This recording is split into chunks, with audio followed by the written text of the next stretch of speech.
When we hear the name Roborock, we immediately think of high-end robot vacuums that have the latest super advanced features at a super high price. But this robot vacuum, the Roborock Q Revo, a robot vacuum that is priced at a mid-range market, but it's still, well, I would consider it to be premium when we compare it with the feature set of the other vacuums that we've tried in the past. Roborock also claims that this robot vacuum provides good value for money. What makes the company actually say such a thing about the Q Revo that has a price tag of 3,799 ringgit? Well, let's find out. Okay, long-term viewers of this channel will know that we have been using Roborock vacuums for a few years actually. We've been using the S6 Max V since about 3 years ago, and their technology just keeps improving since then. The unboxing of the Roborock Q Revo though is very simple. We have a quick start guide which you can pause and have a look here if you want to, but I'm gonna skip it entirely because we already know how this thing works. It is here where we can find two round mops, and we'll get back to this later because it's like one of the most important parts about this robot vacuum. Then there's also a spare bag, that's nice in case you need to switch it out. Then we reach the robot vacuum itself, and finally the dock. I gotta say, I didn't expect this dock to be so big. It's humongous actually, but it does have a few tiers inside. At the top there, we have two large tanks, one for clean water and then another one for dirty water. And yeah, the tanks are taking up like 70% of space of the dock itself, and that is because it can store up to 5 liters of clean water and 5 liters of dirty water each. Yeah, just be careful not to slip while filling the water because there's no handle while the lid of that container is open. And if you're confused as to which tank goes where, then I'm glad to show you Roborock's genius design. Both these tanks have a hinge to open and close, but the hinges are designed differently. Once you slot in the dock, the hinges will line up into a perfectly straight line, and I just think that it looks absolutely beautiful. These are the tiny details that just make me appreciate my job as a reviewer. Then the middle of the dock can actually be opened, and that is where that we can find the bag. It can be easily removed and swapped to the spare one. As for the robot vacuum itself, this thing perplexed me quite a lot. You see, the robot vacuum looks rather sleek and minimalist. The front compartment can be opened, and that reveals the chamber for the dust. We can even take out the filter, and if you want to, we can wash it and then reuse it. Just make sure that it is completely dry before reinstalling the filter to the robot vacuum. Usually the water tank is also right beside the dust box, but it's not here. At least it is not accessible to us. At the bottom of the robot vacuum, we have the sweeper that we can remove by just unscrewing a single screw. Good to see that. And then there's also one rubber roller, and the rubber roller can also be detached everywhere to clean too. Even the axle covers can be opened since hair will get tangled under the axle itself.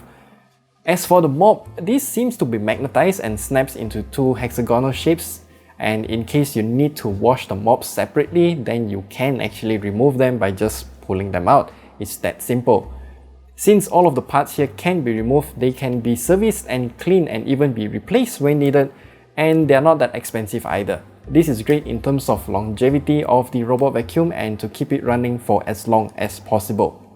So then I paired the robot vacuum with my Mi Home app instead of Roborock's own app because they are practically the same, and I use Mi Home because I have other smart home things that are linked within my single account. So Mi Home is my go-to app.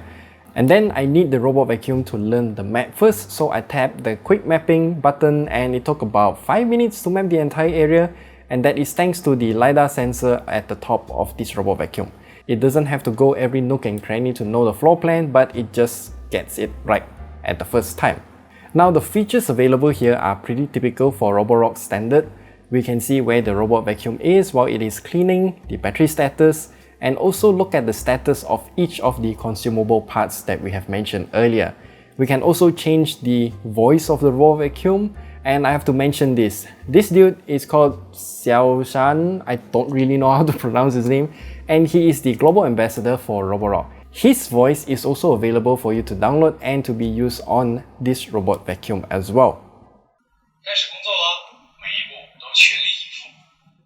All that is great and all, but is the robot vacuum actually clean? Well, honestly, yes. This Q Revo is actually very similar to the S7 Max V, that I've been using since last year actually. I just thought the Q Revo will have just some features found on the S7 Max V, and that's about it, because that's how the nature of trickle-down technology works. It has the same single rubber roller, self-emptying dock, self-cleaning mop, and also self-refilling for the mopping feature.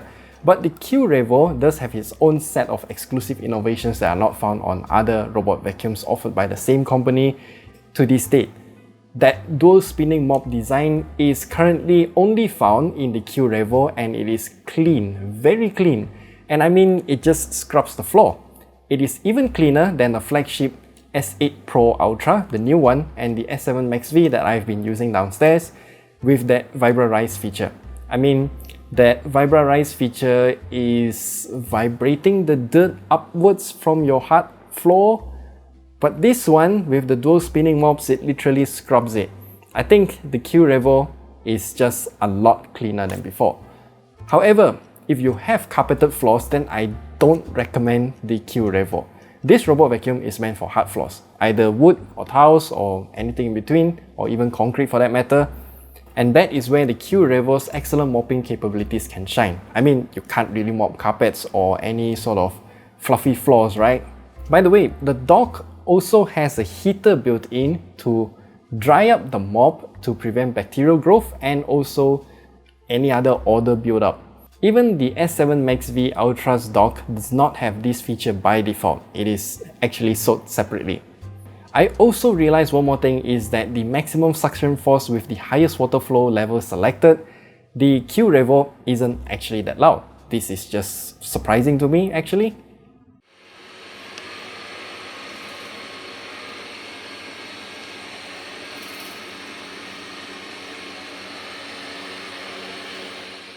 So for the price of 3,799 ringgit, I do think that the company's claim of value for money is actually true, but only for those without carpeted floors. It has all of the right features, and that 5-liter tank here, oh, this is heavy. And as you can see here, I think it can mop like 5-6 times for the whole floor with the water level flow set to extreme. And I think this is just an amazing robot vacuum, honestly. Just buy the Q Revo if you're looking for something that is gonna serve you for a very long time with all of the right features and whatnot.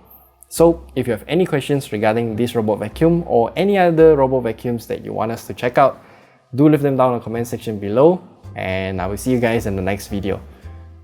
Yeah,